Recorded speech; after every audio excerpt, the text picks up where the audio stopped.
Gloire à Jésus-Christ. Je vous salue dans le nom de Jésus-Christ de Nazareth. Merci beaucoup d'être fidèles à ce rendez-vous d'enseignement. Et nous avons commencé à enseigner sur les conditions des ossements de la prière. Et nous sommes en train de voir les obstacles qui s'opposent à les ossements de la prière. Et nous avons vu déjà deux obstacles. Le péché est un obstacle, le manque de foi est un obstacle à la prière. Et aujourd'hui, nous allons voir un autre obstacle à la prière. Gloire à Dieu. Et bien aimé, le manque de pardon est un obstacle majeur à la prière. Quand tu ne pardonnes pas, quand tu t'adresses à Dieu pour recevoir quelque chose de sa part, tu ne recevras rien.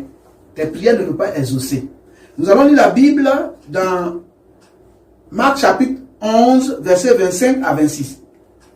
Écoute bien, bien aimé. Et lorsque vous êtes debout faisant votre prière, si vous avez quelque chose contre quelqu'un, pardonnez, afin que votre Père qui est dans les cieux vous pardonne aussi vos offenses. Mais si vous ne pardonnez pas, votre Père qui est dans les cieux ne vous pardonnera pas non plus vos offenses. Amen. Frère, la Bible dit que quand tu te mets à prier, si tu as quelque chose contre quelqu'un, c'est-à-dire que quelqu'un t'a fait du mal, il s'est montré très méchant, certainement, envers toi.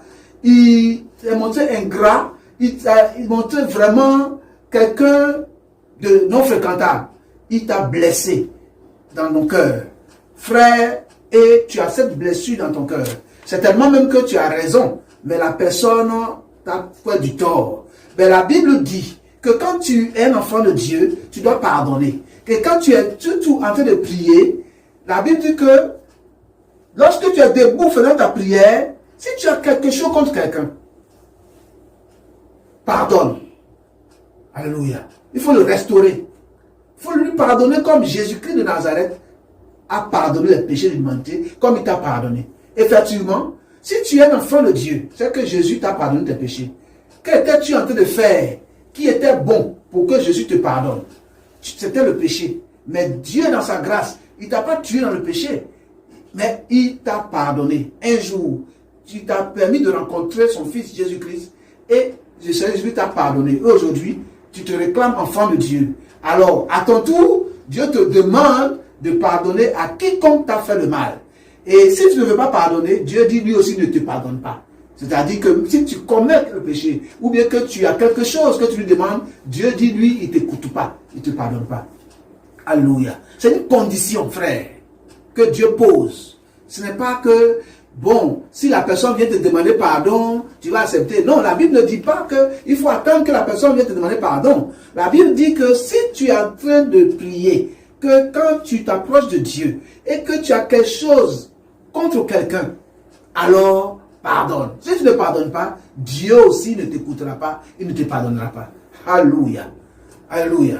Et l'autre chose, nous allons lire dans Matthieu chapitre 5 et le verset 23 à 24. Si donc tu présentes ton offrande à l'autel et que là tu te souviennes que ton frère a quelque chose contre toi, laisse là ton offrande devant l'autel et va d'abord te réconcilier avec ton frère, puis viens présenter ton offrande. Gloire à Dieu. Frère, cette fois-ci, ce n'est même pas toi qui as quelque chose contre lui, mais ton frère a quelque chose contre toi.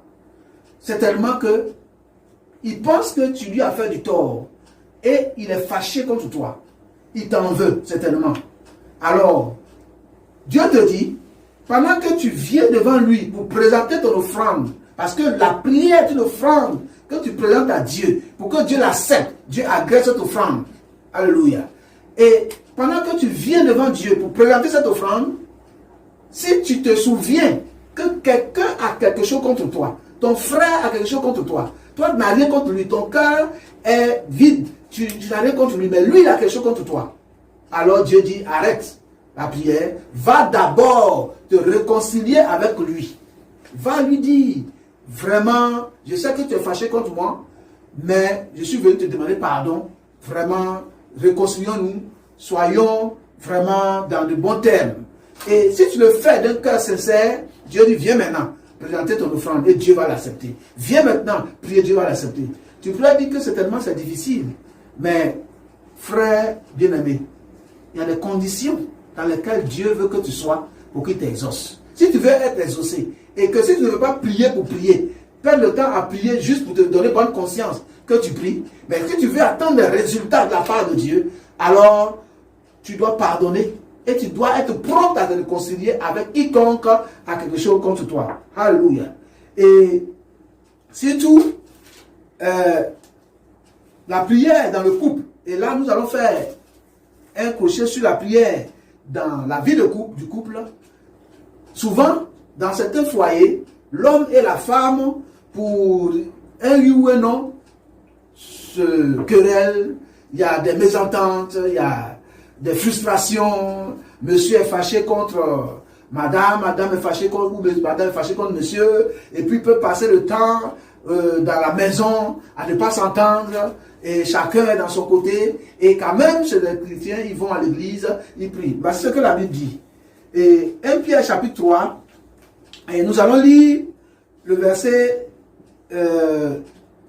5 au verset 7. Ainsi se paraissent autrefois les saintes femmes qui espéraient en Dieu soumises à leur mari, comme Sarah qui obéissait à Abraham et l'appelait son Seigneur. C'est d'elle que vous êtes devenus des filles en faisant ce qui est bien, sans vous laisser troubler par aucune crainte. Marie, montrez à votre tour de la sagesse dans votre rapport avec vos femmes, comme avec un sexe plus faible. Honorez-les comme devant aussi hériter avec vous de la grâce de la vie. Qu'il en soit ainsi, afin que rien ne vienne faire obstacle à vos prières. Alléluia. Frère, si il n'y a pas d'entente mutuelle entre un homme et sa femme, la Bible dit que cet état de fait viendra faire obstacle à vos prières. Alors, si tu es marié, que ta femme a causé du tort, quel que soit ce qu'elle a fait, alléluia, parce que tu veux que Dieu t'exauce, tu veux qu'il n'y ait pas d'obstacle à ta prière, alors va vers elle, réconcilie-toi avec elle. Si tu es une femme, ne dis pas que il m'a trop fait de tort. Non, Dieu doit t'exaucer. Ne perds pas ton temps. Va et demande pardon. Et réconcilie-toi avec ton époux. Soyez ensemble dans un même esprit. Frère, le manque de pardon est un obstacle à la prière. Si tu ne pardonnes pas, n'essaie même pas de prier. Tu peux avoir de bonnes raisons. Tu as des bonnes raisons à toi pour ne pas pardonner. Mais aussi, sache que Dieu ne va pas t'exaucer. Oh, Dieu doit t'exaucer. Ôte cet obstacle aujourd'hui et tu verras la main de Dieu dans ta vie. Dieu va agir promptement à ton égard. Fais-le et Dieu te bénira.